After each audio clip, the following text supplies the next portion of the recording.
C'est le premier numéro du débat de cette semaine. Mesdames et messieurs, bonjour et bienvenue. Le cadre permanent de concertation a connu le 15 mars 2022 sa seconde réunion. Les concertations qui ont vu le retour de l'Alliance nationale pour le changement à la table des négociations ont également débouché sur la formation de l'équipe devant diriger les travaux au cours des 3 mois à venir d'avril à juin. Le député Jerry Taman, président du nouvel engagement togolais, a été porté à la présidence tournante du bureau. Le comité d'action pour le renouveau CAR ou encore la dynamique Monseigneur Kodjo refuse toujours de s'associer à ces discussions politiques. Comment expliquer ce refus de participer à ces discussions? C'est l'interrogation qui est la nôtre ce matin. Et pour y répondre, nous recevons dans nos studios Gérard Hadja. Il est le vice-président du mouvement patriotique pour la démocratie et le développement, membre de la dynamique Monseigneur Kodjo. Monsieur Gérard Hadja, bonjour. Bonjour. Merci d'être ici pour répondre aux questions que nos auditeurs se posent.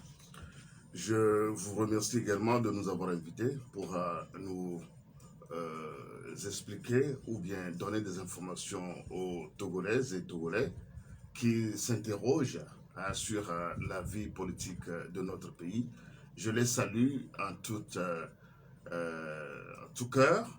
Et puis, avant d'aller plus loin, je souhaiterais profiter de votre antenne pour rendre un hommage mérité à votre confrère Joël Ega,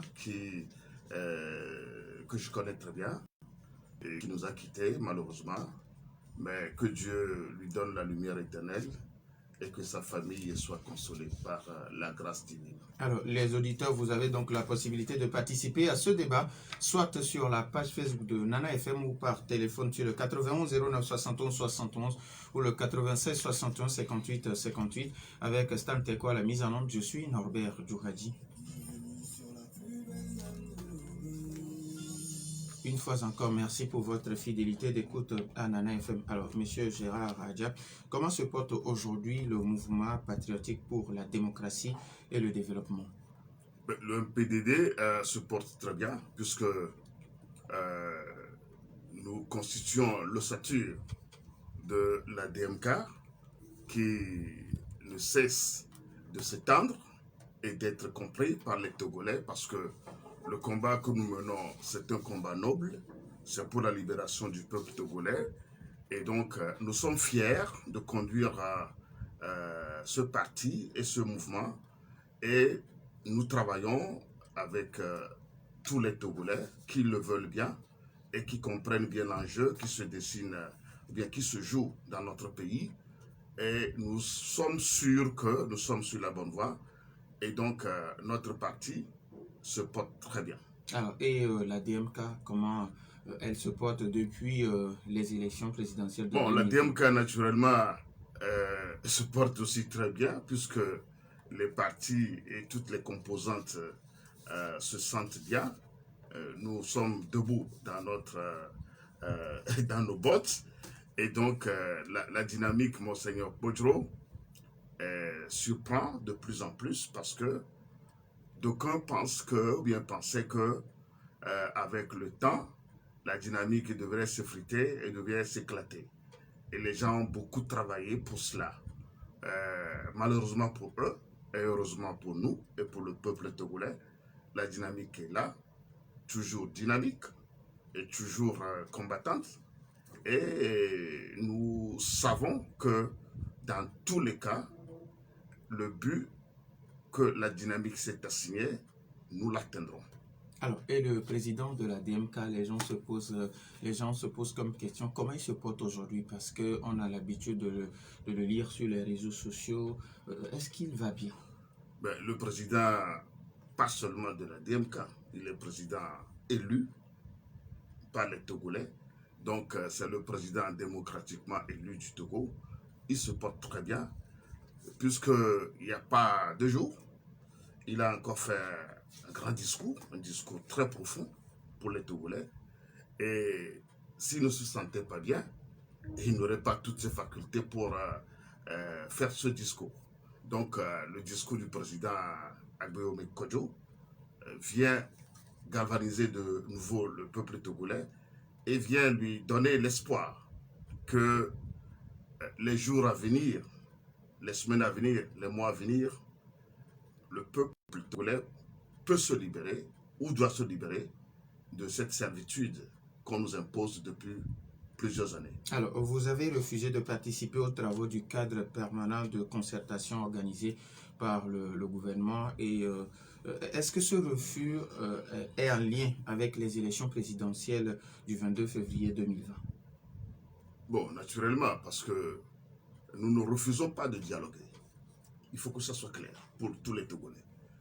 Nous ne refusons pas de dialoguer parce que dans tout pays, il y a un dialogue qu'il faut faire entre les acteurs politiques. Mais le dialogue doit servir à régler des problèmes. Le dialogue doit servir à faire avancer le pays. Mais le Togo en a fait plusieurs déjà. Mais nous constatons que le pays n'avance pas sur le plan politique. Au contraire, nous faisons du recul. Si nous observons bien la vie politique aujourd'hui, il faut être honnête pour reconnaître qu'il y a du recul démocratique. Parce que beaucoup de droits continuent d'être violés. Les droits à la manifestation sont réduits à rien. Et on a l'impression qu'on a confisqué la démocratie que le peuple togolais s'est donnée depuis 1990. On a confisqué cette démocratie en l'enfermant dans l'organisation des élections. Or, on a vidé ces élections de tout leur sens. Alors, il faut que nous repensions ce que nous appelons dialogue politique. Et donc, ce qu'ils sont en train de faire là-bas, comme la CNAP ou bien le CPC, ça ne nous intéresse pas. Ce n'est pas ce genre de dialogue dont nous parlons. Et nous ne pouvons pas parler de dialogue aussi sans évoquer la question cruciale de notre victoire du 22 février 2020. Parce que le peuple togolais a décidé de faire l'alternance en 2020. Et le peuple l'a fait. Le peuple l'a décidé dans les urnes. Les gens ont confisqué cette victoire. Et nous disons, ça ne peut pas continuer comme ça, qu'à chaque fois, le peuple décide et certains groupuscules s'approprient le pouvoir par la force. On ne peut pas continuer comme ça. Et surtout que ceux qui confisquent ainsi le pouvoir ne font rien de bon, ne font rien de valable pour faire avancer le pays. Et le pays est dans un état de décrépitude totale. On ne comprend rien du tout sur le plan de l'éducation. C'est le chaos. Sur le plan santé, c'est le chaos. Sur le plan environnemental, c'est le chaos. Sur le plan des institutions, n'en parlons pas. Alors, on ne peut pas confisquer toutes les institutions et on va continuer par s'associer à ces genres de dialogues qui, au finish, ne font que conforter ceux qui confisquent la démocratie dans notre pays. Alors, quand je dis que la démocratie est confisquée, c'est vrai. Parce que depuis que le peuple s'est révolté en 1990, pour obtenir une gouvernance démocratique, et on a commencé par faire des élections libres et démocratiques, bon, rien ne va. On a confisqué la démocratie parce que les élections que le peuple veut, ce n'est pas ce genre d'élections qu'on fait au Togo. C'est-à-dire on fait tout pour que les mêmes gagnent et les mêmes gouvernent. Et aujourd'hui, les résultats sont là. Rien ne bouge. Regardez la jeunesse, la désespérance. Regardez le visage de tous les Togolais dans la rue. Ça fait pitié. Nous allons continuer à faire ça? Non.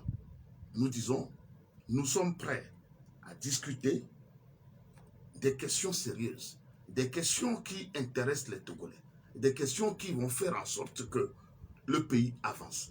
Et ça, là, c'est dans l'intérêt même de ceux qui gouvernent aujourd'hui. Parce que moi, j'ai toujours l'habitude de dire, excusez-moi, Birubirua et Mouekliene.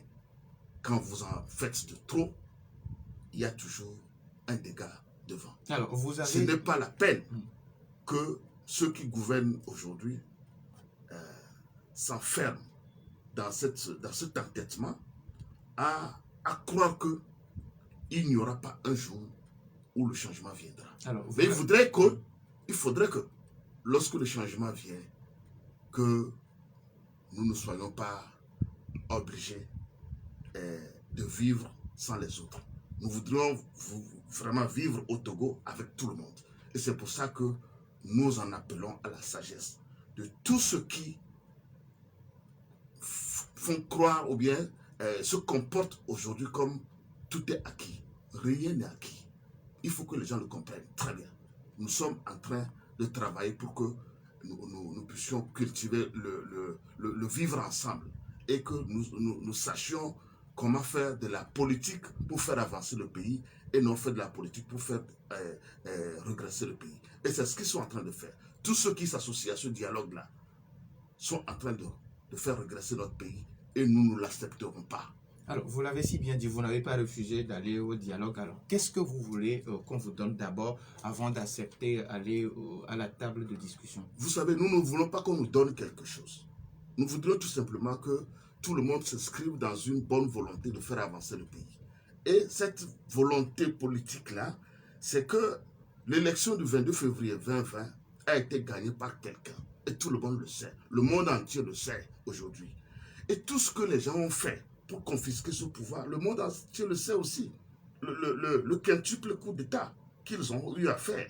Parce que depuis qu'on a fait une élection, et puis le soir de l'élection, on a assailli le domicile du vainqueur avec son, je ne dirais pas son protecteur, mais celui qui le soutient. Et puis, on commence par activer les réseaux de la justice pour pouvoir l'inculper injustement, etc. Et puis, on se promène dans le monde entier pour aller, excusez-moi le terme, corrompre les gens, hein, d'accepter un pouvoir illégitime. Dans quel pays vous avez vu ça? Ce n'est pas normal. Donc, nous disons, nous devons discuter de ça. La victoire du peuple du 22 février 2020. Nous devons discuter de ça. Et aujourd'hui, la vie chère est un problème que tous les Togolais vivent. Vous comprenez? L'huile, tout le monde crie aujourd'hui que l'huile sur le marché est passée à plus de 30 000 francs. Est-ce que c'est normal? Et dans certains pays, bon, nous pouvons dire que c'est un problème qui est un peu général, mais les pays prennent des dispositions pour juguler cette crise. Pourquoi chez nous, nous ne le ferions pas? Pourquoi chez nous, nous ne le ferions pas si tant est que les gouvernants ont le souci des citoyens, ont le souci de faire bien vivre les citoyens? Donc, nous ne le voyons pas. Donc, il y a des sujets importants. Et nous disons également, on ne peut pas être dans un pays et forcer certaines personnes à être en exil. Le président démocratiquement élu doit rentrer au Togo, ainsi que Monseigneur Bozo. Il faut qu'il rentre. Et tous les autres, François Bokor, Tipia Tchadam, Olivier Ama, et tous ceux qui sont contraints de vivre à l'exil parce qu'ils veulent du bien pour ce pays, nous disons qu'ils doivent rentrer au Togo pour qu'ensemble nous construisions notre pays. Ensuite, les prisonniers politiques, pourquoi ils sont là? Jean-Paul Oumoulou, Dimore, Aziz Goma, ils sont là-bas pourquoi? Ils ont fait quoi? Il faut qu'on libère les gens. Tous les prisonniers politiques doivent être libérés. Donc voilà les questions sur lesquelles nous voudrions qu'on échange. La victoire du peuple qu'ils ont confiée à la DMK. Nous voulons en parler. Donc, que les gens ne se trompent pas d'époque. Parce que là, nous disons, le Togo nous appartient à nous tous. Nous voulons travailler pour que le Togo puisse avancer. Bon, si les gens ne veulent pas, et ils croient que tout est éternel, rien n'est éternel. Alors, chaque chose a une fin. Avant de donner la possibilité aux auditeurs, ça fait déjà 2 ans, 22 février 2020, 22 février 2022, ça fait déjà 2 ans pour attendre. Il faut tourner la page et repenser aux échéances électorales qui arrivent. Alors pour vous, pas question de tourner la page. Les pages ont été toujours tournées, mais ça a donné quel résultat? Depuis 1993, où on a organisé la première élection, je crois, présidentielle. Bon, on peut se dire qu'à l'époque, c'était un candidat unique qui allait à cette élection. On passe. En 98, ce n'est pas celui à qui on a donné le pouvoir qui avait gagné. C'était un autre. Mais on a tourné la page. En 2005, on a tourné la page. En 2010, on a tourné la page. En 2015, on a tourné la page. Vous voulez qu'on continue par tourner la page? Pour quel résultat? Pourquoi les gens ne veulent pas comprendre le problème réel qui se pose au Togo? C'est parce qu'on tourne la page que nous continuons comme ça. Nous ne voulons pas tourner cette page. Nous voudrions que la page reste ouverte jusqu'à ce que nous trouvions la solution. Et nous trouverons la solution. Il faut que ce soit clair pour tout le monde. Nous tournons la page de 22 février 2020. La DMK ne la tournera que lorsque nous en discuterons et nous trouverons une solution viable pour le Togo, pour les Togolais. 91 09 71 71 ou le 96 61 58 58. Les auditeurs ont la possibilité de participer à ce débat. Alors, avant que les auditeurs n'appellent, aujourd'hui, le Togo se prépare pour les régionales qui auront lieu selon le ministre en charge de la décentralisation à partir du dernier trimestre de l'année. Est-ce que vous êtes prêt à participer à ces élections ou, vu que vous n'avez pas participé aux discussions, vous n'irez pas à ces élections? Bon, nous ne pensons pas que les élections soient liées aux discussions. Bon, nous sommes dans un pays en voie de démocratisation. Les élections sont les objectifs des partis politiques pour se juger et pour gouverner. Mais il faut se demander, il faut se poser la question, à quoi servent les élections? Si les élections doivent être faites juste pour conforter une dictature, est-ce que ça vaut la peine? Parce que nous voudrions sortir de la dictature pour aller dans un système démocratique. Mais à chaque fois quand nous organisons les élections, c'est les mêmes personnes qui les gagnent. Et ils ne les gagnent pas de façon démocratique. Ils fraudent pour les gagner. Et tous ceux qui y vont savent que cela fraude pour rester. Alors, les élections sont vidées de leur sens. Pourquoi continuer à les faire comme ça? Pourquoi ne va pas s'arrêter pour se donner les moyens de faire des élections qui crédibilisent les institutions et qui crédibilisent même les institutions qui vont sortir de ces élections? Ça, c'est la première question qu'il faut se poser. La deuxième question, les élections régionales, vous pensez que c'est ça l'essentiel, ou bien c'est ça l'enjeu des Togolais aujourd'hui? Je ne crois pas. Il y a des défis plus importants pour les Togolais. Et donc, nous autres, nous disons, les élections régionales, oui, c'est prévu par notre Constitution. Nous sommes d'accord qu'il faut les organiser. Mais les élections régionales font partie des élections locales, c'est-à-dire que la décentralisation. Nous sommes pour la décentralisation et nous avons lutté pour ça. Avant que le régime RPT uni n'accepte d'organiser les élections locales dans ce pays, il a fallu que nous nous battions contre eux parce qu'ils n'en voulaient pas. Aujourd'hui, Dieu merci, depuis bientôt 3 ans, nous avons pu organiser les premières élections locales dans notre pays, du moins. Maintenant, il faut qu'on arrive à évaluer.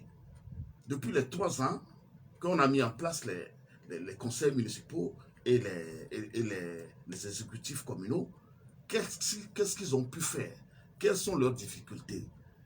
Est-ce que les défis qu'on devrait régler à ce niveau-là ont pu être réglés? On n'a pas fait cette évaluation et on veut aller aux élections régionales pour aller compliquer encore la tâche. Alors que les communes ont tous les problèmes du monde pour pouvoir fonctionner. Les conseils municipaux ne fonctionnent pas jusqu'à présent. Les budgets des communes de cette année n'ont pas été élaborés par les conseils communaux. Je le dis parce que je suis conseiller municipal moi-même. On nous a imposé un budget. Et quand je dis on, c'est le ministère de l'Agriculture qui a organisé tout ça. On a réuni les maires et puis leurs DAF dans un hôtel et puis on vient leur dire, bon, dorénavant c'est comme ça, vous devez faire votre budget. C'est vrai, il faut apprendre aux gens comment élaborer un budget. Il faut leur apprendre, mais vous n'allez pas leur imposer le budget. C'est vrai que tous les exécutifs communaux ont des difficultés pour élaborer les budgets parce que les compétences ne sont pas encore bien expérimentées. Il est vrai, il faut les former, mais on ne va pas leur imposer le budget. Et c'est ce qui s'est passé cette année. Hein? L'année dernière, c'était encore plus grave. Maintenant, avec tout ça, les moyens financiers ne sont pas au rendez-vous. On a prévu le FACT au niveau de la loi sur la décentralisation. On donne des miettes aux conseils municipaux. Les conseils ont toutes les difficultés du monde pour pouvoir fonctionner. Il y a certains maires même qui ont déserté leur bureau. Ils n'y vont pas parce qu'ils ne savent pas quoi y faire. Et aujourd'hui, on veut organiser des élections régionales pour mettre en place les conseils régionaux. Avec quels moyens? Avec quel objectif? Pour faire quoi? Nous sommes d'accord pour les élections régionales, mais il faudrait qu'on se donne les moyens. Et organiser une élection chaque année, ça coûte cher à notre pays. Parce qu'organiser une élection, c'est plus de 15 milliards. Au même moment, les enseignants sont en train de réclamer leurs droits. On ne veut pas leur en donner. Les hôpitaux sont dépourvus des moyens techniques. On ne veut pas équiper les hôpitaux. Et on veut dépenser chaque année plus de 15 milliards pour organiser des élections qui ne servent à rien. Vous comprenez un peu notre position? Nous sommes soucieux de l'avenir de ce pays. Et nous voudrions que les Togolais le sachent. Nous ne refusons pas des élections régionales. Nous voulons participer aux élections régionales pour que le pays puisse avancer. Mais il faudrait qu'on sache quel est le but que nous poursuivons en allant à ces élections régionales. Et puis, on ne va pas vouloir organiser des élections régionales en définissant la circonscription électorale comme les préfectures. C'est-à-dire qu'on choisit les préfectures comme circonscription électorale pour organiser des élections régionales. À quelle fin? Bon, tous ces problèmes, nous voudrions que les gens le comprennent et sachent que on est en train de nous embarquer encore sur un bateau sans destination. Nous voulons aller aux élections régionales, mais il faudrait que nous sachions pourquoi faire. Et puis, quand on met les conseils régionaux en place, il faut qu'on leur donne les moyens. Les mairies n'ont pas encore comment appelle-t-on, les locaux pour fonctionner normalement. Ils n'ont pas les moyens pour fonctionner. On n'a pas de ressources humaines. En attendant, nous avons un auditeur en ligne. Nana FM, allô? Oui, bonjour. Monsieur Gado. Bonjour, Monsieur Gado.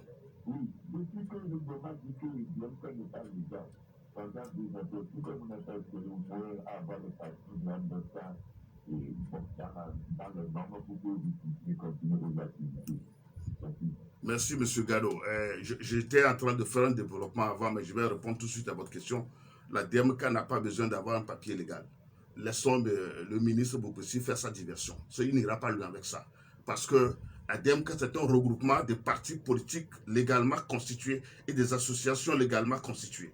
La Constitution n'a prévu nulle part que si des partis se regroupent, il faut qu'il aille obtenir encore un papier. Allez lire la Constitution. C'est le ministre Boukessi qui est en train de violer notre Constitution et nous n'accepterons pas ça. Il faudrait que tous les Togolais sachent qui fait quoi dans ce pays quand même. Nous ne voudrions pas que les gens se laissent encore embarquer par cette diversion du gouvernement en place au Togo ici. Nous n'accepterons pas ça. Nous avions écrit au ministre Boukessi pour l'informer. Nous n'avons pas demandé une autorisation. Nous avons informé le ministre que nous allons faire des manifestations. Et c'est ce que la loi a prévu. Maintenant, dire que la DMK est illégitime sur quoi? Si la DMK est illégale, et le CST alors? Et le CST? Et la C14? Mais nous avions participé aux élections au nom du CST. Nous avions participé aux élections au nom de la C14. La DMK se trouve dans la même posture aujourd'hui que le CST ou la C14. Pourquoi vous voulez suivre ces gens-là qui font de la diversion? Je ne souhaiterais pas que les gens comprennent la chose de cette manière-là. Il faudrait que tout le monde sache que c'est le ministre Boukessi qui fait de la diversion. Et non la DMK qui est dans l'illégalité. S'il vous plaît. Un autre auditeur en ligne. Nana FM, allô? Oui. Allô? Oui, bonjour Pélé. Allez-y. Bonjour Péré. Je pense que le système réfectif a déjà démarré. Comme d'habitude, on le sait. On le prédit d'avenir qu'ils vont chercher à détruire la DMK. C'est-à-dire la force est l'adversaire de ce régime, c'est quand l'opposition s'organise. Mais les gars, lorsque la DMK est en train de s'organiser, ils vont chercher les autres opposants pour détruire une structure organisée. Donc, je voudrais vous dire que c'est très simple que la seule option que l'opposition congolaise a, c'est l'option des villes. Et que, bien que l'opposition a commencé à s'organiser, l'autre va commencer à vous détruire, à chercher, à chasser les gens sur le terrain, ne veut pas voir des gens. C'est ça qu'à chaque fois, l'autre amène les gens sur le terrain de la violence. Alors que le peuple n'aime pas la violence. Est-ce qu'il empêche, qu'est-ce qu'on va dire maintenant que le secteur ne peut pas aller à l'élection? Qui va dire d'entre vous la campagne la séquence n'a pas été. Est-ce que la DMK n'aura pas? Parce que c'est le nom de Monseigneur Koyo détruit. Bon, je pense que les crimes sont sortis. C'est à la DMK de réfléchir et à voir ce qu'on va faire. Mais le peuple est debout, le peuple sait que la sphère qui va détruire sur le RPT, il faut suivre seulement la DMK. Merci. Merci à vous aussi. Je voudrais rassurer, il s'appelle Pelé. Je voudrais le rassurer que personne n'a le pouvoir de détruire la DMK. Je voudrais le rassurer. Nous avons des intelligences au niveau de la DMK et nous savons là où nous posons le pied. Nous ne sommes pas dans l'illégalité. Tous les partis qui sont dans la DMK sont des partis légalement constitués.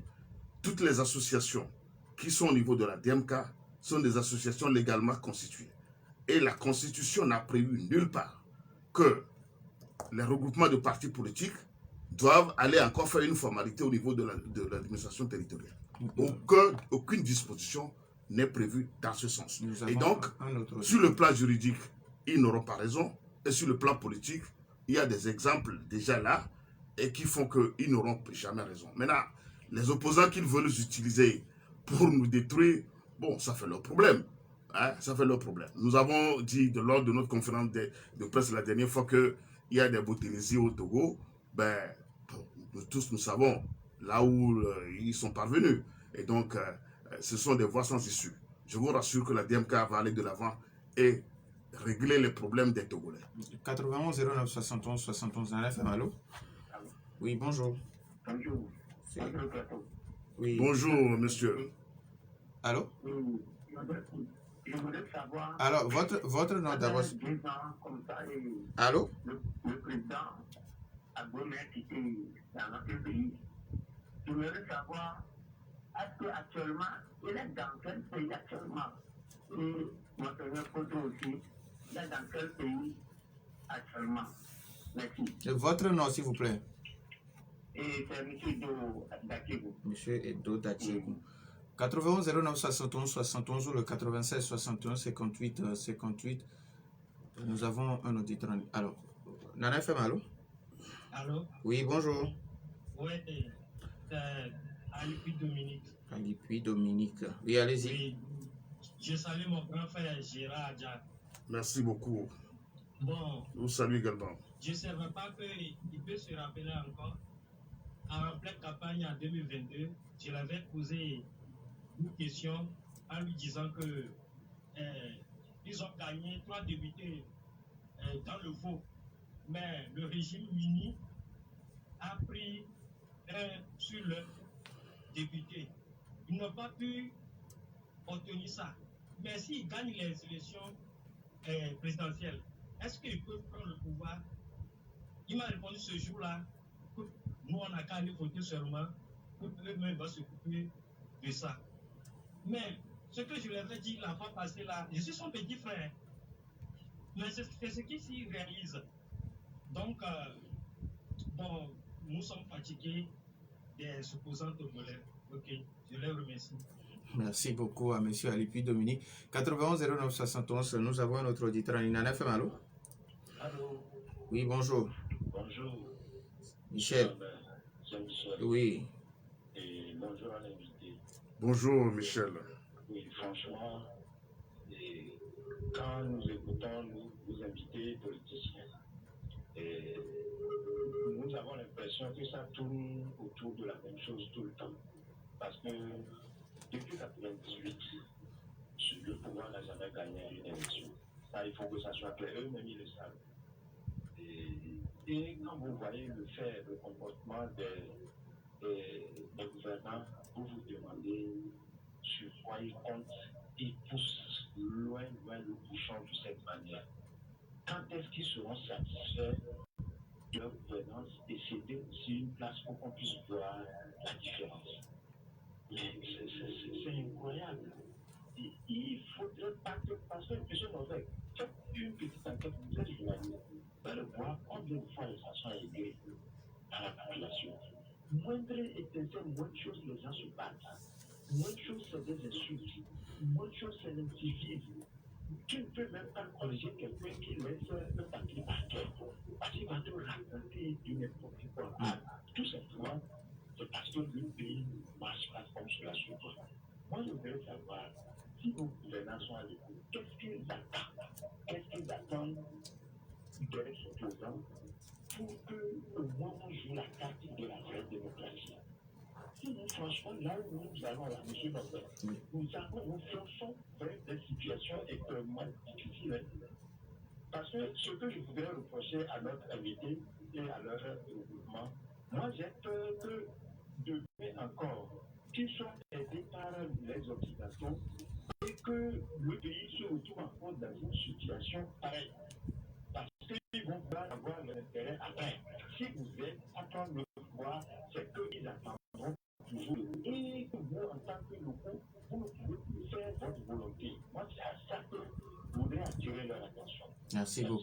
Merci à vous aussi, Michel. 91 09 71 71 ou le 96 61 58 58. Nana FM, allô?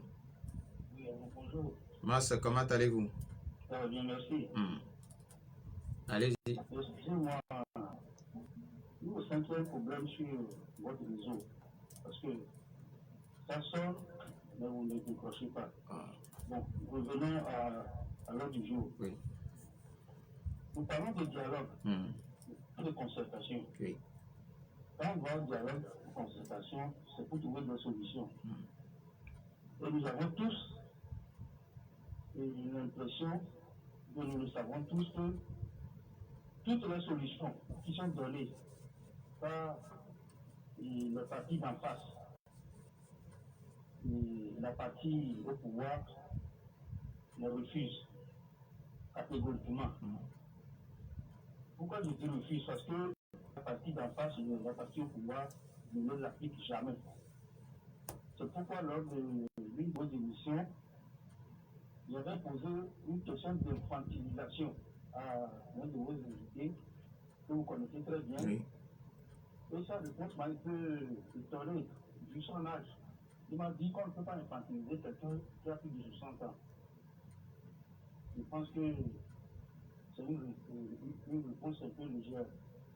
Donc, je veux demander maintenant, à quoi servent les élections quand ceux qui sont au pouvoir ont dit, au vu et au su de tout le monde, qu'on n'organise pas une élection pour la perdre? Si on n'organise pas une élection pour la perdre, pourquoi organisons-nous des élections? Je voudrais poser la question à votre invité. Est-ce qu'ils vont trouver une solution miracle? Ou bien on va attendre le bon vouloir de Dieu, le grand créateur? Merci, bonne journée. Et bonne journée à vous. 91 09 71 71, on prend le dernier auditeur. Nana FM, allô? Oui. Bonjour, monsieur. Papa Sibiti, comment allez-vous? Papa. Allez-y. Président, bonjour. Bonjour, Papa Sibiti. Je suis avec votre patron, notre patronne. Pardon, Madame Adamago, c'est la fille à mon patron, docteur. Ce que Michel a dit, je prie le gouvernement d'écouter ce qui se passe. Moi, c'est la paix. Nous sommes vos papas. C'est la paix. Le gouvernement n'a qu'à écouter ce que les gens disent. Et l'opposition n'a qu'à écouter aussi. Mon président, vous êtes là-bas. Mais le gouvernement, c'est lui qui a le pouvoir. Mais ne vous dites le pouvoir. S'il dit non, ça va être non. Nous n'avons aucune force pour dire ceci. allons pour la paix. Deuxièmement, ce que vous êtes en train de dire. Pourquoi il faut aller, vous voyez, c'est ça qui cause la division. L'ANC était partie. Pour moi, c'est elle la grande, après du livre, c'est eux. Ils sont là. Le CAR et la DMK, je vous en prie, mes enfants, que vous êtes certains, allez-y. Et ce que vous êtes en train de nous dire là, vos énervosités là, allez-y, c'est là-bas. On ne va pas vous chasser. C'est ça qui fait la paix et l'amélioration des conditions du peuple. C'est pour le peuple que tout le monde, les positions, le gouvernement, merci beaucoup. Merci à vous aussi, Papa Sibiti. Alors, maintenant, on donne la possibilité à l'invité de répondre. Alors, M. Adja, vous avez suivi avec attention les auditeurs, les uns après les autres, et d'autres qui demandent où se trouve actuellement M. Agbeoumi Kodjo. Bon, moi non plus, je ne sais pas où se trouve le président Kodjo. Ce que je sais, c'est qu'il est en forme, il est en bonne santé, il est en vie, il continue à travailler pour la délivrance du peuple togolais. Dire aujourd'hui là où il est, je ne peux pas le dire, puisque je ne connais pas.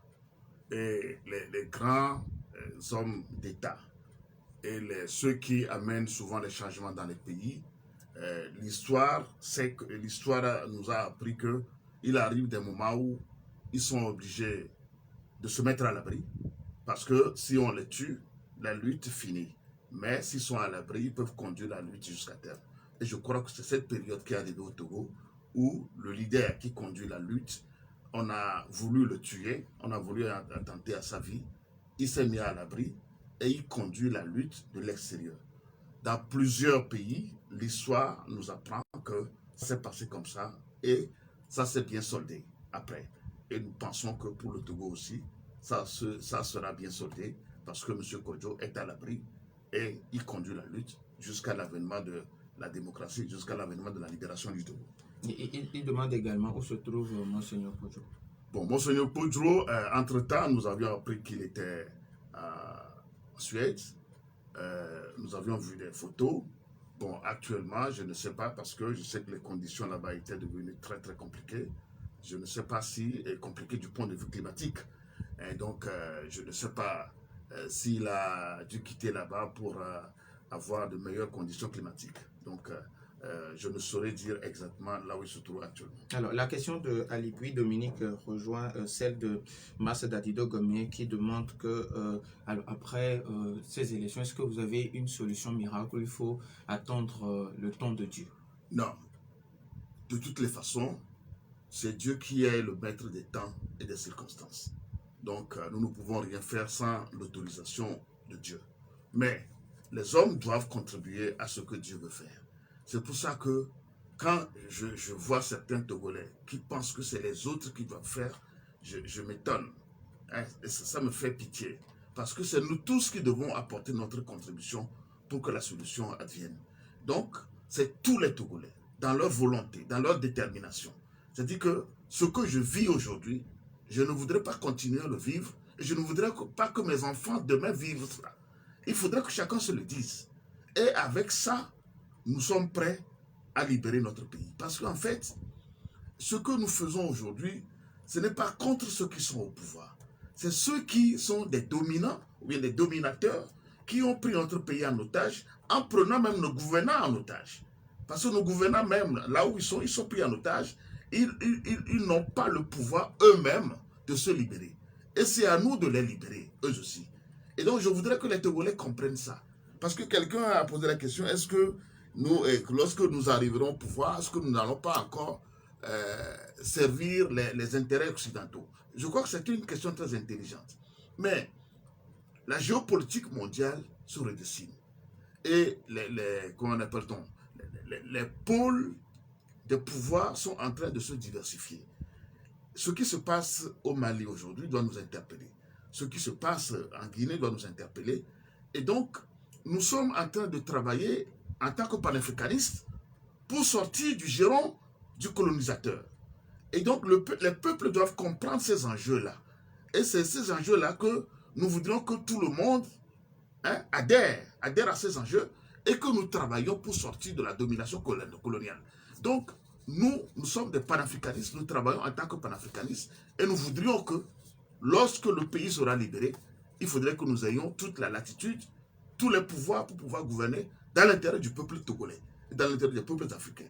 Parce qu'on ne peut pas accepter cette domination coloniale qui continue aujourd'hui par le néocolonialisme. Donc, je voudrais que ça soit clair, que nous travaillons en tant que panafricanistes et nous voudrions que notre pays soit libéré de la domination coloniale. Donc, qu'il soit rassuré que nous n'allons pas obtenir la libération du peuple togolais et aller redonner le pouvoir à ceux qui nous ont dominés pendant tout ce temps. Alors, il y a Papa Sibiti qui vous demande d'aller exprimer... Je comprends Papa Sibiti parce que, bon, voilà, voilà des gens qui sont âgés, mais malheureusement, vous savez, la sagesse n'est pas synonyme de l'âge, vous comprenez? Mais comment vous voulez dire que le pouvoir est dans la main du gouvernement? Le pouvoir est dans la main du peuple. Si le peuple se lève aujourd'hui, tous ceux qui sont là aujourd'hui, ils vont déguerpir. C'est parce que le peuple ne s'est pas encore levé que les gens croient qu'ils ont le pouvoir. Vous savez, vous pouvez avoir le pouvoir militaire, la force militaire, n'importe comment. Lorsque le peuple se lève, aucune arme ne peut résister au peuple. Donc dire que c'est eux qui ont le pouvoir, qui leur a donné ce pouvoir? Qui? Ce pouvoir à quelle source? Je voudrais humblement et de façon très sincère dire à notre papa Sibiti que ce n'est pas de cette manière que le problème sera réglé, parce que les gens en face ne sont pas animés d'une bonne volonté pour discuter.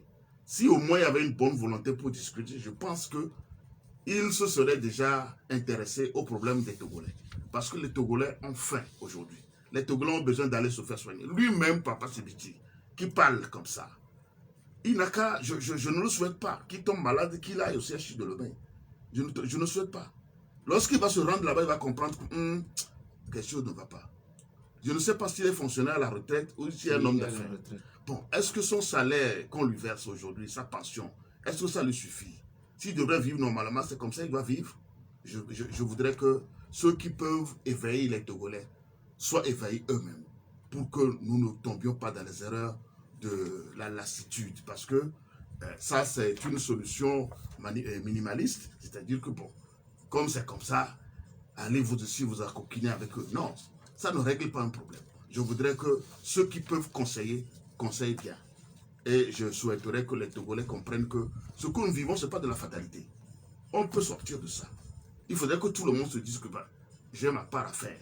Qu'est-ce que je dois faire pour que nous en sortions? Et c'est ça qui est l'essentiel. Ce que chacun peut faire pour qu'on s'en sorte, qu'on puisse le faire. Qu'on ne dise pas que c'est les autres uniquement. Et puis, les politiques ne sont pas là pour travailler à la place des peuples. Non, les politiques sont là comme des gens qui peuvent indiquer la voie. Nous voulons indiquer la voie que les gens doivent suivre. Mais il faut que les gens acceptent de nous suivre. Hein? Papa Tshisekedi a dit aussi tout à l'heure que l'ANC est là-bas et que c'est la deuxième force politique. En quoi? Parce que lors de la dernière élection présidentielle, je crois que chacun doit comprendre que le paysage politique a changé. Et donc, il ne faudrait pas que les gens disent des choses comme ça pour mettre encore la confusion dans la tête des gens. Je souhaiterais que ça soit clair pour tout le monde, que le paysage politique est redessiné, la carte politique est redessinée aujourd'hui. La première force politique dans notre pays, c'est la DMK, et nous l'affirmons. Qu'on nous empêche de faire des manifestations, c'est un fait, mais nous savons que ça ne va pas durer. Nous sommes des gens pacifistes, mais nous n'allons pas accepter qu'on nous piétine tout le temps, parce que nous connaissons nos droits. Merci à M.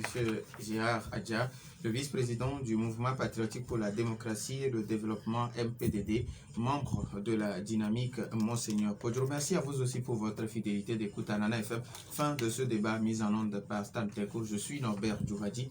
Bonne suite de nos programmes.